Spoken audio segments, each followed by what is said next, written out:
Étude biblique sur le sujet. L'Église, d'après la Bible d'études Esprit et Vie. Matthieu 16, verset 18. Et moi, je te dis que tu es Pierre, et que sur cette pierre je bâtirai mon Église, et que les portes du séjour des morts ne prévaudront point contre elle. Le mot grec ecclésia, Église, fait référence à un rassemblement de gens appelés hors d'eux, des gens qui sont convoqués. Dans le Nouveau Testament, ce terme désigne principalement le rassemblement du peuple de Dieu en Christ, qui se réunit en tant que citoyens du royaume de Dieu, Éphésiens 2 verset 19, pour l'adorer. Le mot « Église » peut désigner l'assemblée locale, Matthieu 18 verset 17, Actes 15 verset 4, ou l'Église universelle, Matthieu 16 verset 18, Actes 20 verset 28, Éphésiens 2 verset 21 à 22. Premièrement, l'Église est présentée comme le peuple de Dieu, 1 Corinthiens 1 verset 2, 10 verset 32, 1 Pierre 2 verset 4 à 10, l'assemblée des croyants rachetés rendue possible par la mort du Christ, 1 Pierre 1 verset 18 à 19. C'est un peuple pèlerin qui n'appartient plus à cette terre, Hébreux 13 verset 12 à 14, et dont la fonction principale consiste à devenir une communauté jouissant d'une relation personnelle avec Dieu, 1 Pierre 2 verset 5, voir Hébreux 11 verset 6. Deuxièmement, l'Église représente le peuple appelé hors du, en grec ekaléo, monde afin d'entrer dans le royaume de Dieu. La séparation d'avec le monde est inhérente à la nature de l'Église. En récompense, le Seigneur devient notre Dieu et Père, 2 Corinthiens 6 versets 16 à 18. Troisièmement, l'Église est le temple de Dieu et du Saint-Esprit, voir 1 Corinthiens 3 verset 16, 2 Corinthiens 6 verset 14 à 7 verset 1, Éphésiens 2 verset 11 à 22, 1 Pierre 2 verset 4 à 10. Cette vérité concernant l'Église exige une séparation d'avec l'injustice et l'immoralité de ce siècle. Quatrièmement, l'Église est le corps de Christ, 1 Corinthiens 6 verset 15 à 16, 10 versets 16 à 17, 12 versets 12 à 27. Cette image indique qu'il n'y a pas de véritable Église en dehors de l'union vitale de ses membres avec Christ. Christ est la tête du corps, Éphésiens 1 verset 22, 4 verset 15, 5 verset 23, Colossiens 1 verset 18.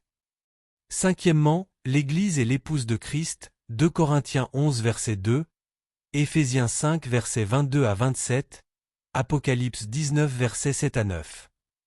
Cette image du mariage illustre la dévotion et la fidélité de l'Église à l'égard de Christ, ainsi que l'amour de Christ pour son Église.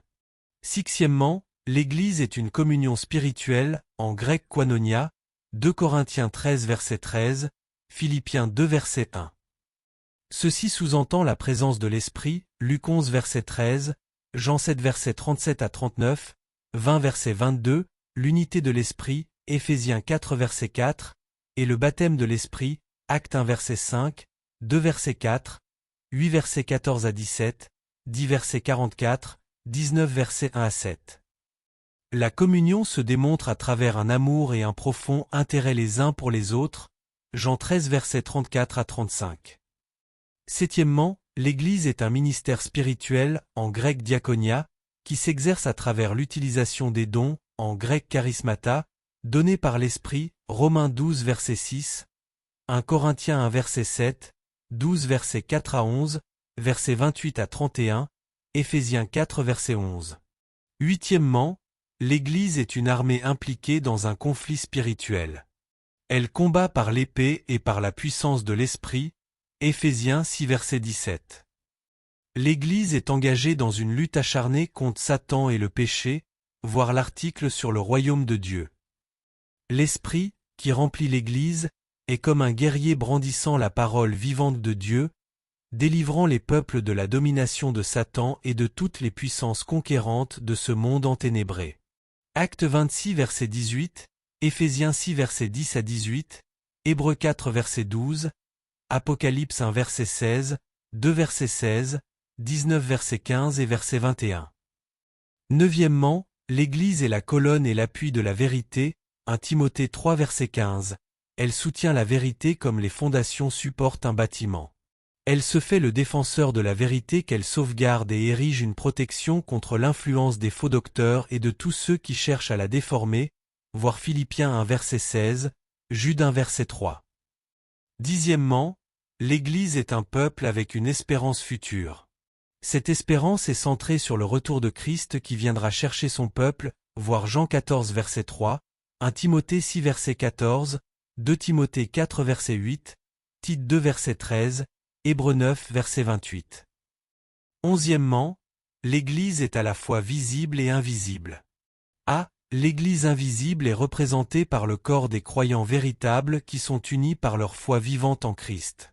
B. L'Église visible est constituée des assemblées locales qui rassemblent non seulement les vainqueurs fidèles, Apocalypse 2 verset 11, verset 17 et verset 26, voire 2 verset 7, mais aussi ceux qui déclarent être chrétiens mais qui ne le sont pas, Apocalypse 2 verset 2, qui sont tombés, Apocalypse 2 verset 5, qui sont spirituellement morts, Apocalypse 3 verset 1, et tièdes, Apocalypse 3 verset 16, voire Matthieu 13 verset 24, note, Acte 12 verset 5, note sur les caractéristiques essentielles de l'Église du Nouveau Testament.